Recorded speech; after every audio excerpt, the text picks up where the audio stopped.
BagFuel, baby. It's a different vibe right here. You know, we call this upper echelon. My man Greg Yuna came through. We got special edition today. You know, we talking fly talk with a fly talker. I mean, I just told him that I've been privileged enough to meet him, develop the relationship with him, and I ain't even know nothing that he ever did before. When I told people Greg is coming on, he's like, yo, he had the motherfucking chair in the middle of 6th Avenue. Yo, bro. He do Floyd Mayweather jewelry only and all this other wild stuff. And I was like, Greg, word, I didn't know that. I just fuck with him because he cool as shit. No wonder he act like that. He got all that money. My first introduction to Greg Yuna is the recreation of Wolf of Wall Street with the Lamborghini. Hey. When you had the Countach on 6th Avenue, and you laid on the floor with your foot opening up the door, and I said, I'm dumb. How the fuck did he make everybody in 6th Avenue know not to be in his way? Until I saw the video, and I said, oh, this is an ill motherfucker. He just did it in front of traffic.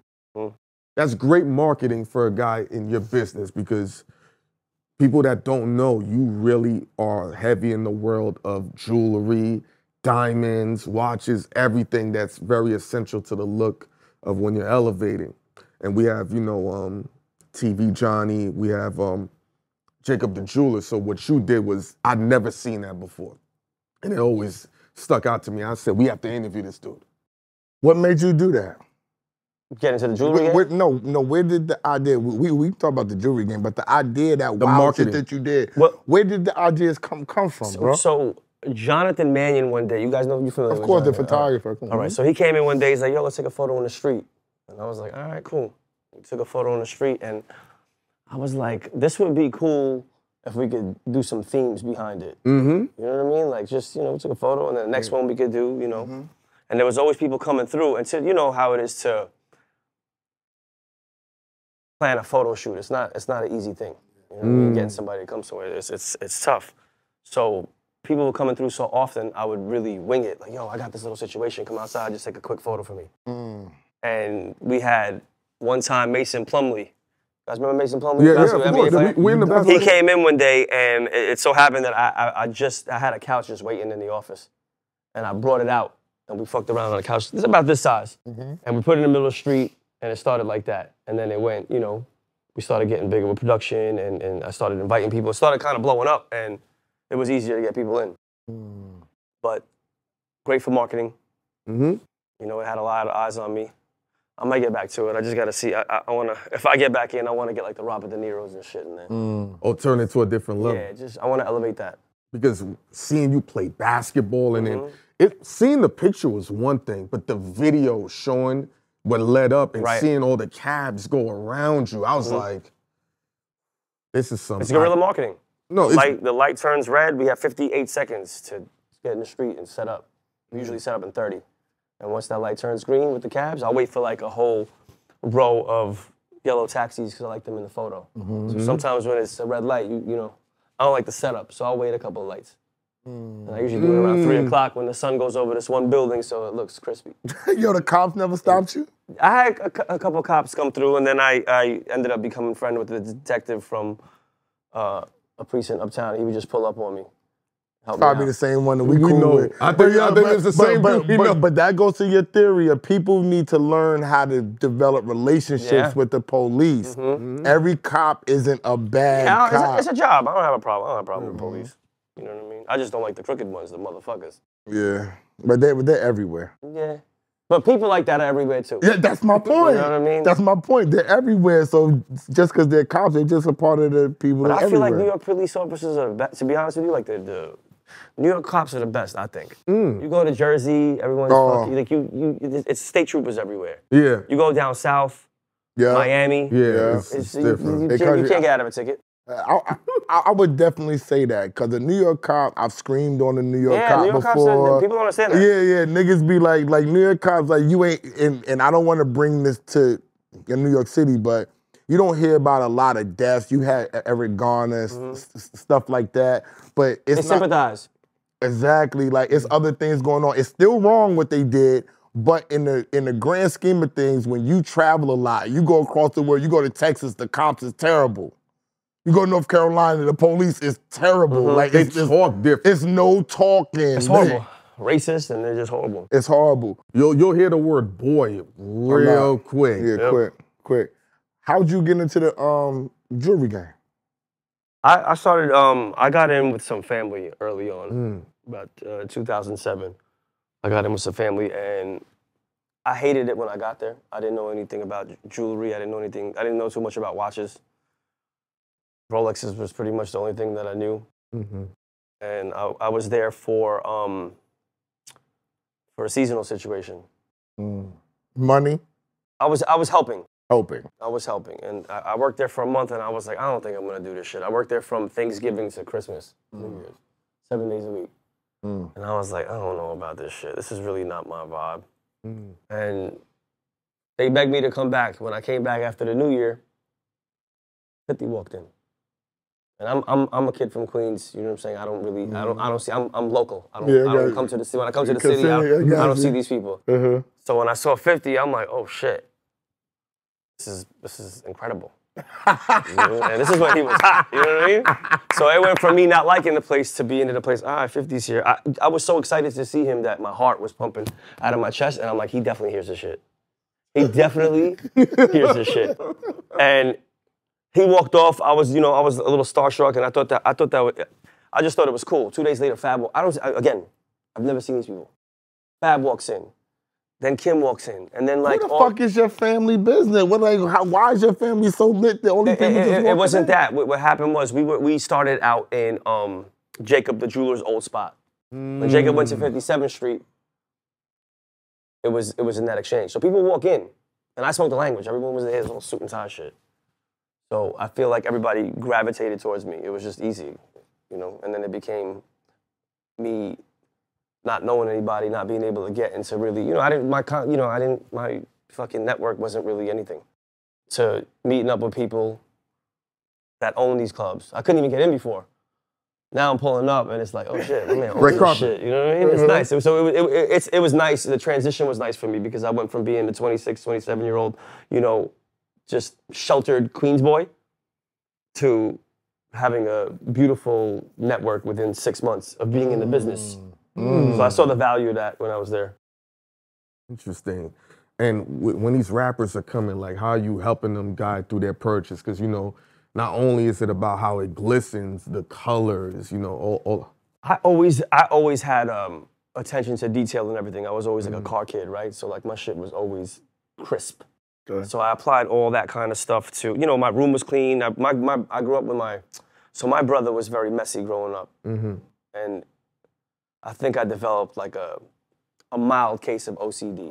Nothing crazy, just a mild case. I got it. You know what I mean? I don't touch a door 10 times before I leave the house, but like I like my shit neat. Yeah, I got. We used to share a room and it was all fucked up and it was just. Yeah, I told you, I talked. I'm an the same phone I'm an case. OCD. He come to I'm an OCD. Right. I like my that, things in a certain way. So like I would see. I had to bully my way into the diamond industry because it's you're either grandfathered in or you're brought in by family. Okay. Nobody, like if you go tomorrow to try to be a jeweler, it's not happening. Wow. Not because of what you are, you know what I'm saying? It's just not how the rules is. It's just you need to know somebody. It's a trust game. Because if I run away with somebody's shit, how they gonna get it back? Like if I'm working for somebody, right? I can steal a diamond that's this small that's worth like $1 million. Where are they getting that back from? You get what I'm saying? So it has to be somebody that knows somebody that can get to you eventually. Or you have to work your way up and get trusted into the, but it's tough. They don't bring you in. It's a dirty game. Okay. It's very dirty. It looks great. But every game that got a lot of money attached to it seems to be a dirty game. Yeah, but back to what I was saying as far as like, I would see a lot of holes in a lot of jewelers' games because they would just, you take a piece of gold and you start throwing diamonds in it. You can't really see anything but the diamond, so you get kind of fooled by the glitz. But I always like to, pay attention to detail, and I wouldn't really skip seams, so I would like make sure everything is sexy. You understand? Of course. Yeah, so I think people started seeing that and understanding that, and I would compare stuff. So I kind of gave. The only person that I felt was paying attention to detail like that was Jacob the Jeweler and Ben Baller at the time. Ben Baller. Yeah, so like in my eyes, because Jacob comes from my culture, he was like the guy. Gotcha. You know what I'm saying? So he was a target of mine. But then like in our younger culture vibe, it was Ben Baller. Is that why somebody like Floyd would get predominantly, if not all, his jewelry from you? Floyd fucks with everybody, but I mean, Floyd and I, we built like a friendship. You know what I mean? Like I never.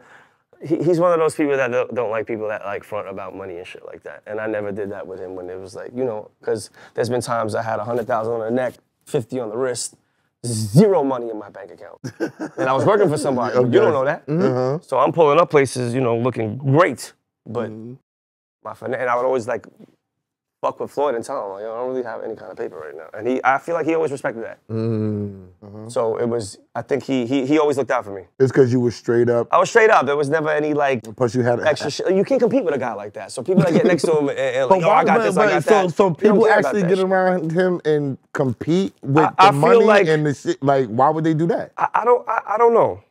I don't know. I feel like people want to act like they have it like that, but I don't think that's the important part. Nigga was getting $100 million a fight. Yeah. What the fuck are they talking about? We're not arguing with Floyd Mayweather about money and jewelry and clothes. Like, come on. I don't know what that's about, but I feel like he always. I was always honest with him. What was that first meeting like with him? Like, we actually, the first time he came in, I was such a fan. I literally just finished up a pay-per-view fight at my house. I was like, I had a bunch of people over. He came through, another one that walked in. I was so excited. It was my first time being alone in the booth. First time. I worked there for like a month and a half. The day they leave me alone in the booth, this motherfucker walks in with like 50 people. And I'm like, oh shit. I go to give him a pound, he gives me one of these. I'm like, all right. So I don't even know how to, I'm in my head, I'm thinking, all right, this guy just want to fight. He definitely got like 200-300 M's. I'm just bringing everything out from the window. And he's like, where's my man at? I'm like, I don't even, so there was a kid that worked there before me that he used to fuck with. And I'm like, I don't know. And then my cousin came back and he was like, yeah, I don't want to, let me work with you. So he kind of like played me a little bit. And I was upset. I left there I was like, I'm never fucking with him again. Ever. Ever. I was so upset. I was hurt because that's competitive. I was a real fan. No, but I liked him. He liked you. I liked him. This is what I'm saying. It's like the music shit when I be like, I don't like niggas no more because they whack. I don't want to hear their music. I was really upset. So I was like, I'm never fucking with him again. So I just started getting into making jewelry a little bit. This is the time I wasn't making jewelry. I was just sales. So I started I made a pair of rosary beads that were just a different vibe, just a different style. And he happened to come in like a month later. And I'm like, I'm not even gonna say a fucking word to this. I'm not saying shit to him. I took my shit. My cousin was in the booth at the time. So I turned around, I'm on my computer on Twitter, doing my thing. He's talking to my cousin. And he's like, yo, that's a nice necklace. I'm like, this shit right here? And I automatically went from not fucking with him to like, yo, That's real shit, though. I got excited. Real shit. So he was like, yo, let me get that. And I had like 2-3 more in it. So he cleaned me out and we kind of kicked it. And it was my first time. He bought them all? He bought them all. And it was my first time making money. Wow. And that right there started my jewelry. Love? Not love, but just designing, because I was like, all right, I finally made something that a fucking superstar bought. So for me, it gave me that, like, he put the battery in my back. So confidence. I was like, confidence. No, I felt, I knew what I liked. I knew what I liked for me, but I didn't know if somebody else would like it. You know what I'm saying? So then after that, I was trusted in that space to make everything. So it went from. So you actually making the jewelry? I make the jewelry custom, not me personally. I have a team. I didn't realize that. Yeah. So when you made that first rosary, you had the team or you did that yourself? No. I had a team. I was working there. I knew who did what. But like I looked for the people. Like I wasn't gonna settle for something. Like if I asked for it a certain way, I needed to be that way. Got you. You know what I'm saying? And I had to go through a lot of people to get it to a place where like. It's a fucking robotic spot. People are fucking sitting there all day, nobody gives a fuck. I like people that are passionate about, polishing a piece of jewelry to making it fucking perfect. Integrity. Integrity. Standard integrity. And I feel like it took me years to build a beautiful team that understood, it's art, man. You're dealing with precious metal and fucking diamonds. Like, enough with the bullshit fucking microwavable jewelry and then selling it for half of what I'm making it for. That's bullshit to me. I want stuff that when people buy things from me, when I one day pass, it'll be worth dumb bread. How's your crew come together? You, I Ronnie, Nigel, Sylvester, the crew that you roll with, because it seems like all y'all successful, right? It seems like all y'all got it out the mud. It wasn't just given to y'all. You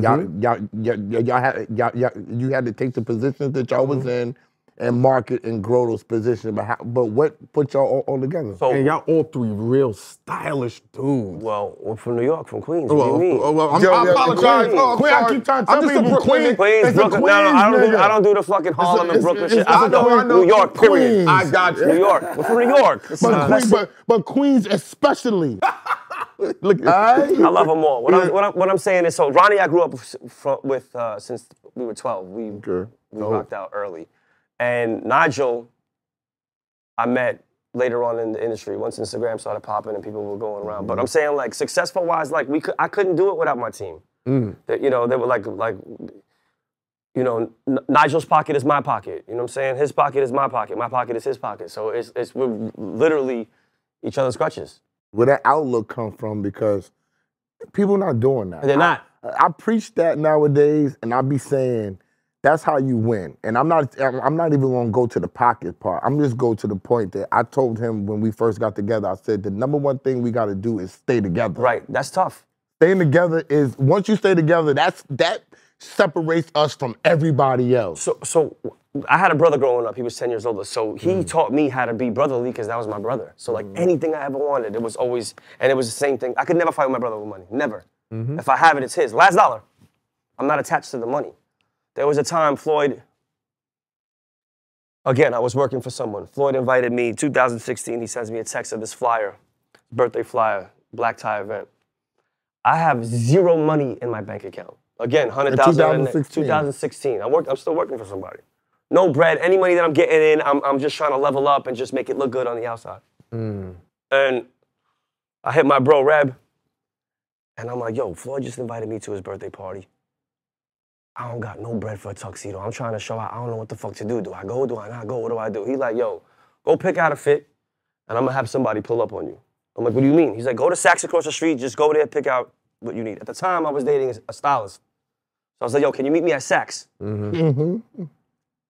She picks out some fly shit for me. I put it on. I didn't look at the price tag. I put it on. I get the shoes. I look incredible. I look incredible. I'm looking at the price tag. It came out to $5,000. Now I don't know how to tell my bro. Like I don't think this is the right. I'm like, yo, bro, this shit came out to $5,000. He's like, yo, shut the fuck up. Just hang out. I'm gonna have one of my homies come over there and pull up on you right now. Some lady comes through. Some young lady. And I meet her at the register. I introduce myself. She introduces herself. And she takes out a pack of cash, throws it on the register, and it's the most uncomfortable, but at the same time, best feeling in the world because I know I'm going to this party, but what the fuck is going on here? Yeah. You understand? Yeah. What the fuck? What the fuck? I got no money for tickets. And this is my brother. This guy right here. This is my brother. I'm like, yo, I don't have money for the flights. I'm uncomfortable even, like, yo, I got it. Let's just get there. That's what I mean about being supportive of seeing the bigger picture. You understand what I'm saying? And when you have people like that around, it's you have to respect that. You could never like ever leave them behind. You know what I'm saying? Like these people helped me get to where I gotta go. So I'm saying like I did none of this alone. Of course. I just have a vision and where I want to go. So it's like even with Nigel, right? Anytime I ever need anything or he needs anything, it's like when he's in the building, he's holding up the door and the window, making sure we're all getting in. And I feel like that's necessary. It's very, very necessary. It is. I don't think that people in this day and age learn that and understand that the camaraderie and teamwork really is what makes the dream work. None of us is here. People talk about me doing this and that. I could never do none of this shit without Ghost and Heineken. Yeah, like, you know what I'm saying? Like, I'm very sensitive when it comes down to like when it's money talk. You know when someone's a little funny. Meaning what? What's the sign from a funny money talk? If I ask somebody to hold something, it's coming from a genuine place. I'm not asking you to feel like, let me hold something, but I'm paying them back. And if you build that trust with somebody. Question. Yeah. Gayle King just let a dude borrow $4,000. They were 2 months in. They were rocking. They were dating. She gave it to him on a Sunday. He gave her, he needed for a child support thing. He gave it back to her on a Thursday. A Thursday, right back. She said, I looked at the nigga totally different. But that's what you have to build. You get what I'm saying? So you don't think 2 months of piping is enough to borrow money on Sunday and pay it back Thursday? Now, if he didn't pay it back, cool. All bets is off. But he borrowed it Sunday because we don't know. I think that's an honorable human being. Okay. Agreed. Exactly. So Yeah, why? we agree. So why would she feel funny now and look at this man funny? Because we talking to you. You a big fucking deal out here. Thank you. Big time. In 2016, it's only 2024 right now. It was not too long ago. 8 years ago, you're saying I had a $200,000 of jewelry on, no money in my pocket. My man pulled up on me, dropped 4K, dropped 5K on the outfit, helped you. Tickets for the flights. Helped you get the flight. Every time we went to the club, we were spending bread. That's what. All right. Money throwing. But this is my point. Nobody looked at you differently. Yeah. They supported They saw you. the bigger picture. But I think people Okay, need go to. ahead. I think people need to understand and hear this. Okay. Yeah, Because agreed. Because I think people should get together and do that kind of shit if you're trying to get somewhere. I would have never been able to do it alone. Never. No. But I feel like Or sometimes. it would have took longer, but it was just like it flowed right. He understands the assignment. I understand the assignment. This is where we're trying to go, and this is what we're gonna do. We turned up all 2000 from fucking 12 to 16. I had no money from 2012 to 16. I was working for all the money that I had. I put it right back into marketing on the brand. So like I understood. I go broke all the time on my level. You know what I mean? Me too. On my level. Yeah. Me too on my level. My money now, when I was fucking 23, I'm a fucking, you know what I'm saying? But on my level, and every time I get comfortable, I level up. So I'm never really comfortable. So, but I know where I want to go. But you so straight up about finances and what you're doing. Because I think it's bullshit. I think it's all cap. It's like everybody's fronting. Everybody. Everybody. Everybody front. I still got it though. That's the clip right saying? there. Everybody's Speaking front. of which, do you think, did Chad Ochocinco hurt the diamond industry when he said, I was wearing bang bang jewelry the whole time? The thing is, he's Chad, so nobody's questioning it. That's what I'm right? saying. Like, you know, listen, here's the deal. When you're a millionaire and you no longer are worried, your insecurity is not about money anymore, so you don't give a fuck. You're still pulling in the women, you're still pulling in whatever you like, you're still going wherever you gotta go. So it's like, why am I gonna invest $50,000 on a chain when I can get it for fucking $300? And no one will know. I'll know. You know what I'm saying? But How do you feel about lab diamonds? I think lab diamonds are incredible. I think they're making their way into the industry. I think it's going to be the new thing. It's not hurting anybody. But they act like it's hurting the diamond shit because It is. because they're technically not real diamonds. They are. The material is diamond. It's a clone. I heard that y'all been mixing. I'm saying y'all because you're in the diamond. Yeah, it's a dirty game. You're in the business. I heard and I saw documentaries that even the people that run De Beers said that they've been mixing lab diamonds and real diamonds for years. Well, you have to understand De Beers is like the pinnacle of they control 1. the market. If you ask me, I think diamonds are fucking worthless. The earth makes it. You know what I'm saying? We just like it. Somebody's like, if I want a BMW tomorrow or a Rolls Royce Wraith, right? I know as soon as I drive the shit off the lot, I lost 100K. But I don't give a fuck because I like to be in it. Yeah, gotcha. So it's like, it's that. Same thing with diamonds. It's marketing. But the earth produces this shit. It's like, where are we digging to find this stuff? They're selling rocks. And it's all marketing. So do you think it would make more sense for a rapper to have a cubic zirconia chain versus a... Cubic zirconia is different. Okay. Cubic zirconia and all that's like moissanite, that's glass. Lab is a whole different beast, what people don't understand. Yeah, a lab diamond is a clone. They take a piece of carbon, they put it in a machine, and with pressure and heat, they can simulate 1,000,000 years. In that moment. You know what I'm saying? So people, when I first heard about it, I'm like, I don't really fucking with that shit. And then when I came across them, I'm like, this is actually really incredible because like this is my game and I can't tell. And you can't walk up to somebody like, that's a lab. Yeah, and it makes it affordable. And if they test the lab diamond, it's still they pass the test. They pass the test. So you must have loved it when you would see dudes running around the diamond test. I used to go into clubs and fucking, I would literally watch people do this shit, fucking their chain. I'm like, I don't even care. I'm here to have a good time. Because they know they were like, oh man, Greg gonna know I got bang bang I don't care, on. dude. I don't care. I don't even care. I don't care. I would never like play somebody or say anything. Enjoy yourself, man. If it's working for you, it's working for you. I mean, was it Floyd that spent the most money with you? Who came in? Floyd. What's the most he dropped in one session? He dropped a lot. I don't know about one session, but he dropped a lot. Millions in one session? Yeah. He's done a couple of M's before. He's a big player. Nobody plays like him. So if he's dropping $2 million on jewelry, right? Why the fuck people always be trying to talk about he broke? I think. Where's that coming from? I think people just don't really have anything else to talk about. You know what I mean? It doesn't matter what he is. He got it. He's in that house. It doesn't what do people care about his financials? He's in it. He got it. Everything is happening. Like, what does it matter? Broke on his level? Maybe. But you know what I'm saying? But what level is he at? You know what I'm saying? Exactly. Like, it'll be a level that you could never touch. Never reach. Exactly. So, I don't know what people, He broke on $1 billion. He's $1 billion man level. He's a smart boy. I think he likes to play stupid sometimes, but he's a smart guy. He invested his money in the right places, I believe. Sure. He's not stupid. When I look how you put your article of clothing together, it seems like you have the ambition to be in the fashion world outside of diamonds, or am I assuming? I just like what feels good on me. What I'm saying is, I feel like you're looking to be a player, whether it be with jackets, pants, sneakers, but doing it in your own style. But what's the question? No, I'm just saying. Are you looking towards to get money in fashion as well, outside of jewelry? I'm looking to get money everywhere. Got you. What do you mean? It's not like if someone's like, hey, I got a situation here with this app, or I'm all ears when it's money. Because when you got a network of people, I won't do no corny shit. Oh, understood. Because when you got a network of people, it's a lot of things that you can do. He got one dude that's a BMX biker. I call him a model. Yeah, I call Nigel a model. Nigel's incredible. The thing is, like, nobody's doing it like him right now. Nope. The way he curates things, you guys will never understand because he's really like meticulous about what he puts out. And when when we're in the space, you have to be very careful on how things are perceived and if it fits your brand or not. So your whole marketing branding idea is that natural for you? I believe so. I think so.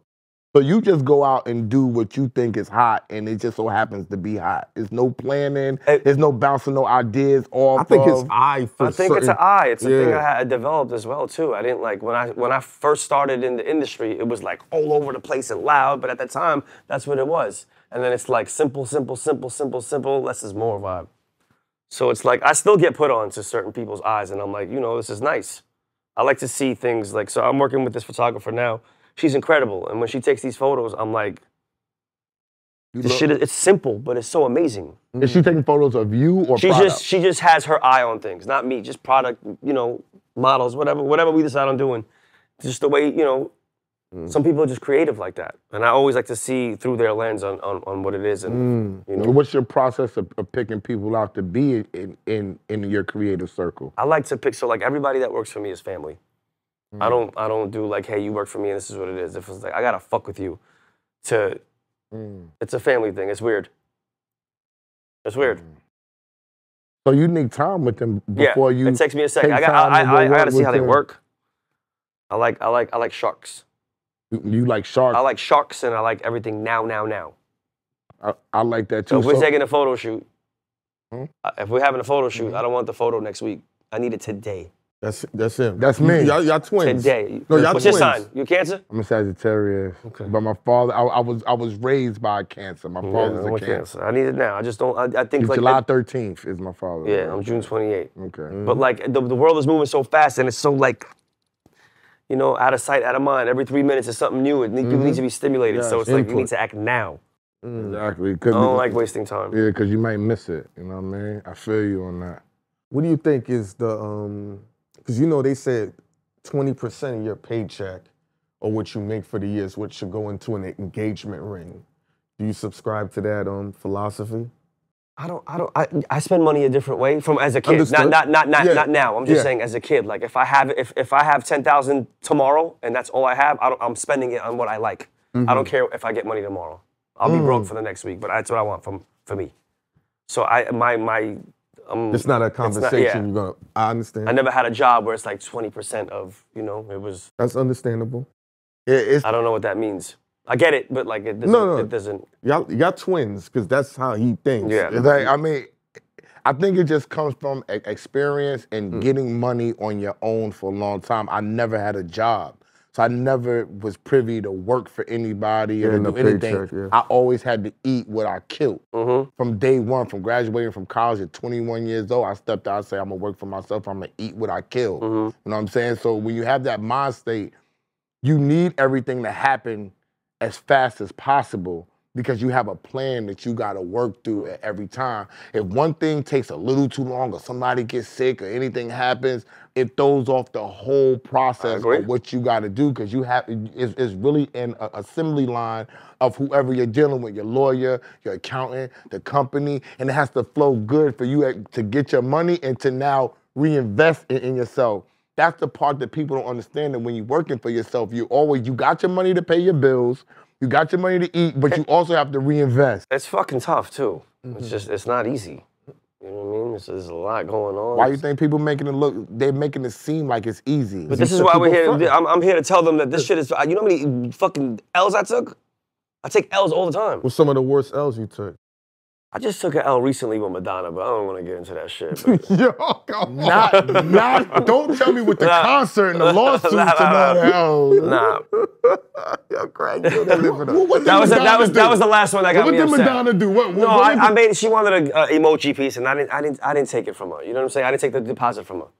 And I was like, yo, it's Madonna. We're kicking it. You know what I mean? I'm trying to be her friend. I'm not trying to make bread off her. I'm trying to fucking. We kicked it, you know what I'm saying? We built a relationship. She came to my restaurant, we were chilling, we were kicking it. She came through, my friend brought her over there. And she's like, I like your emoji bracelet, necklace, I want one. I'm like, all right, cool, I'll put it in. Send me the fucking emojis you like. So she sent it to me, we made it. And she's like, I don't like it. I was like, all right. We went back and forth, it ended up not working, but I had to eat it. So that's an L. Oh. That's an L. You understand? But now you need somebody, you either got to melt it and do all that other stuff. But there's also different kind of L's. Like there's not money L's. There's like, you know, even losing the account, like how I went from one company to the other. Yeah. Right? Even that, right? Just like that whole L for me, at the time it was an L. But it ends up turning into a win when you step away from the situation and you see like, yo, that's I'm not even on that. Like, this is where I'm supposed to be. Who can rappers trust to get their jewelry from? Because I remember on the video where Little Baby got caught for $400K on a watch. Is it unavoidable? I think sometimes the technology is so good these days that, like, I don't know what the situation was with that. I don't know if he tried to get over on him because he thought he was slick or he just really didn't know. But it's possible because they're making these watches 1-to-1 now. You know what I'm saying? So we buy as jewelers or being in the industry, we buy watches sometimes from dealers that don't come with papers. So we get it for $5,000 less. You know what I'm saying? Yeah. But how do you know it's real if there's no paper? when you're in the industry, you know what's going on. You bring it to somebody to get checked out. But sometimes someone's like, they're confident enough to like, no, this is official. So it's like, yo, I got it for this price. I'm going to sell it to this one. It could have been an honest mistake or, it could have been some fuck shit. But it happens. But you said jewelry is a dirty game. Jewelry's a dirty game behind the scenes. Up front, it's sexy. You look at a jewelry store, it's nice. But the shit that goes on behind it, where it's being made, you know what I'm saying? All that. By the time how do you deal with that mentally? Does that bother you or does it not bother you? Do you just like, I don't care, I'm making my money? Or I like how fast the game is because I have ADHD. So as a kid, I was like, I don't even know what the fuck I'm gonna do in my life because I like things. I like to be stimulated and move fast. And I never thought I'd find something that I actually like doing. And it's just basically a bunch of science projects. So it's exciting. There's always something going on. I'm always busy. I'm always distracted, and I always have something going on. Is it because it's big money? Is that why it's exciting? Is it always big money? No, it's not even about the money because I really love what I do. I love what I do, but I also want to, while we're successful, why not try to take it there? So you would love it if you wasn't making no money? If I could make a living and still put a smile on people's face, you know what I'm saying? Like if you like, yo, my mom, God forbid, a client, someone's like, yo, my mom passed away. I want to make her face in gold. Like just making that and seeing them, that for me is good. If I can live comfortably, I'll be all right. Then you'll be all right. I'll be cool. When you're creating the pieces, how long does it take? Because since you say you like things fast, is that how you had to pick your team? Like, this takes too long, we gotta... It depends on how intricate it is, right? Like, so if it's like we're making like an emoji necklace, for instance, that, you know, we got to sit there and pick each emoji, right? That takes time. Then see which ones we're going to put diamonds in, what fits, what goes on. So it's a process. But then you have like a quick little pendant that you can make, like a Nipsey Hussle's face on just plain gold. It's, you know, it's printed and, you know, we put enamel or laser it, tattoos, whatever. And where you gonna take this shit to, Grant? What's the next level? What's the end game? Like, what's going on with it? End game is to, the reason why I haven't come onto the podcast is because I told you I wanted to wait for my store to open. He made us wait for like a year. Yo, but you got a whole restaurant. You just said, I was about to ask you, you said they came over to the restaurant. The restaurant's one thing. Hold on. Yeah, man, you know what I'm saying? Like, we could have did this at the restaurant or something, but go ahead. Hold on. So, I got the spot last January. I was supposed to have this shit open in March. I want to cry right now because we're paying we're paying money every month. Mm-hmm. Every month for this shit. $7,000 a month. 17. Doesn't even matter. It doesn't even matter what it is. It's $17,000 a month matters to me. No, I'm just saying the dollar sign doesn't matter. It's just it's money being spent and it's why is it taking so long? It's because of you? No. Trying to be perfect? No. It's politics. It's fucking.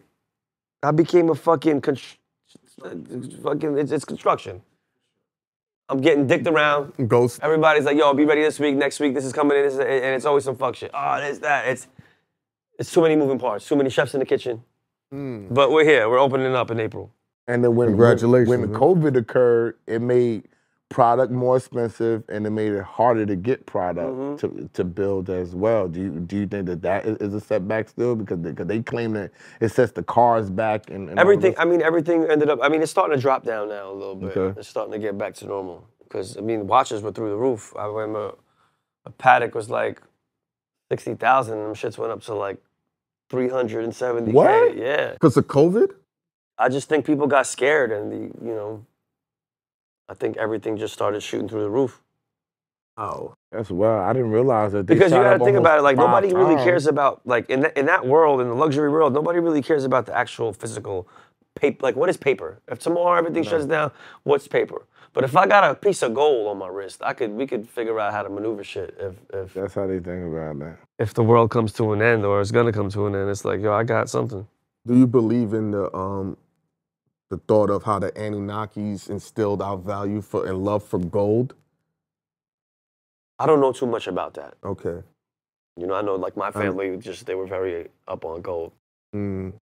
Everybody loves, I mean, gold doesn't Gold is it's in everybody, but it's in everything. But gold is behind the dollar. You know what I'm saying? That's what it really is. Yeah. So instead of walking around with bars, they're like, here, take this paper. Yeah. But it's really back behind the gold. So it's like, from my culture is very heavy on gold. What is your exact culture? So I am a Russian-speaking Sephardic Jew. I'm Baharian, if you really want to. Like, that's but not a lot of people know what the actual culture, it's Baharian. We're from the south of Russia, but we migrated through Spain and Persia and all that shit. So what is it about you that you rock with black people like that? Like you fall right in line. I feel like it's New York. Like, I went to school, grammar school. My grandma lived in Forest Hills, so everybody in my grandma's building, it was either you were Russian because all the immigrants came, they were Russian, or black. Or black. So it's a very Russian and black community. Left rack was across the street. It's true. So it was like all my friends were black. Yeah. What's a money commandment that you live by? Meaning, what keeps money inside your pocket? Not to sound crazy, I think just the way I am with the universe. I think I'm always optimistic and positive, and I feel like that. I feel like it comes back. I move with good intentions. I feel like. Okay. Anytime I ever try to be slithery, it would bite me. You know what I'm saying? It comes back. It's like you try to be slithery because you want a little extra, but it don't work. It doesn't work. And it's like, that shit it really doesn't work, me, bro. So it's like, I grew up with one of my friends. He was just the best, but he was just fucking grimy, and it never worked out for him. Just never worked out for him. Power of the universe, man. It's real. I believe it's real. I like to believe it's real. You get what you give. Yeah. Is basically how you live in life. It's my last one. What was one of your favorite pieces you enjoyed making for like a celebrity that you just was like, this is a great piece? Not even a dollar value, just. Stilo Brim, he did a bunch of different artists. We took a bunch of artists that he was like, that he fucked with and he liked, and we just basically we turned it into, we basically gave him an art gallery on his neck. St. John, we did I like the way we did his stuff. He looks like a real creative. St. John was his shit is intricate. So it, you know, but I like a challenge, and I like people that know what they want. Gotcha. Sometimes people come to me like, hey, can you make this for me? I'll let you just have full creativity. And it's like, sometimes, you know, I want to deliver, but also like my style might not be their style. Did you ever think about taking your jewelry and just doing art? I did that already. Okay. I do that now, still. So we basically, my man draw, one of them was my man draw like a small little Biggie Smalls, like this big, and I took Jesus pieces, small ones, with a small Cuban link, and put them in and there. I put them in, and then we framed it in a Versace frame. So we did stuff like that. But like I had a whole art show about. Are you selling art too? Yeah. You selling art? Yeah. That's dope. That's another money stream. That's why I asked you. I just always looked at it as art. You know what I'm saying? Like I also don't work with everyone either. I'm very selective on who I work with. It's not a money. It's never really a money play with me. It's more like, is this what I want from? You know what I mean? Like I want it to look good across. I need somebody to appreciate what I'm doing. So you think other people could get rich with that same type of philosophy, saying it's not really about money to me, because when I'm not about my money, I don't get money. I gotta retrain my mind sometimes to be like, okay, you gotta go back, like focus on the bread. I think I could have been in a way better financial position right now, but then it's just selling out. It's just giving people junk and just like throwing it, just the cheap shit, I don't care. It's just mass. It becomes, there's no love in it. Quantity when you cook quality. food, you want, you know what I'm saying? When it's Quality made, over it's quality. quantity. Yeah. No doubt. I want to play I want to play forever. I don't want to, you know what I mean? Like, I don't want to play just sell shit and then I had a good 10-year run. I made dumb bread, but it's like, it's not forever. I want to build a machine. Yeah. I'm trying to build a machine. When I go to sleep, I make money. You ain't trying, my brother. You got restaurants, you got stores opening, you custom making jewelry, you're a important man out here in your field. You know what I'm saying? I appreciate you taking the time. He actually bought us some gifts. Y'all will see the gifts because we're gonna take the pictures and I'm gonna do my own video with the gift and I'm gonna put it on the gram. You know what I'm saying? So y'all about to see it. So follow this man on the gram. It's Greg Yuna on the gram. You really want your real jewelry, you want personal touch, this is the man to come see. Appreciate you even making the time. Like, we saw him last year and he said he was ready to come on the show, then we had to call him for a year. I was just trying to position shit. But it worked. Yeah, it worked out perfectly. Y'all didn't find me. I found you. What the fuck y'all talking about? I came to you guys with the shit. We was trying to interview you in 2019. Yeah, but I didn't know that. We were in the street when I bumped into you guys at the Kith event outside. No, that was my brother, he's cool with you. And this is when we had Relly. And we were supposed to make it happen. I fuck a Rel. From Great. Yeah, nah. You don't know this, bro. You don't know this, bro. Okay. Yeah, he wouldn't know this one. Yeah, but yo, BagFuel, like, subscribe. Beautiful. Super thanks. Ring the bell so you know when this great content is hitting. Run the numbers up. Follow us on the gram. And we out. We'll see you soon.